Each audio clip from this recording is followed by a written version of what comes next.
Donetsk में रूस का समर्थन करने वाले अलगाववादियों और यूक्रेन की सेना के बीच भीषण जंग जारी है।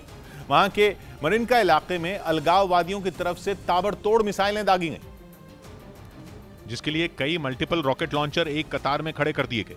इसके बाद उन रॉकेट लॉन्चर से एक के बाद एक कई मिसाइलें निकली। अलगाववादियों की तरफ से दागी गई मिसाइलों ने यूक्रेन की सेना के एक ठिकाने को निशाना बनाया। वहां मिसाइल गिरने के बाद तेज धमाका हुआ और चारों तरफ धुआं और धूल का गुबार फैल गया। अलगाववादियों ने दावा किया कि उनकी तरफ से दागी गई मिसाइलों ने उस जगह को तबाह कर दिया जहां यूक्रेन की सेना ने हथियार रखे थे। इस हमले के बाद वहां का एक बड़ा इलाका तहस-नहस दिखाई दिया।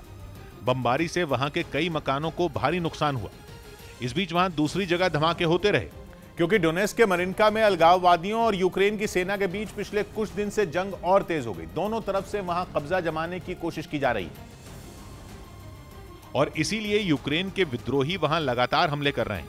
उन्होंने दावा किया कि उनके जोरदार हमलों के बाद यूक्रेन की सेना एक बड़े इलाके से भाग खड़ी हुई।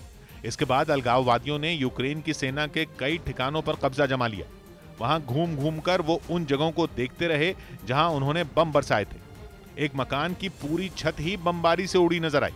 बताया गया कि वो पूरा इलाका यूक्रेन की सेना की एक पोस्ट थी, लेकिन अलगाववादियों ने हमला करके उसे पूरी तरह तबाह कर दिया।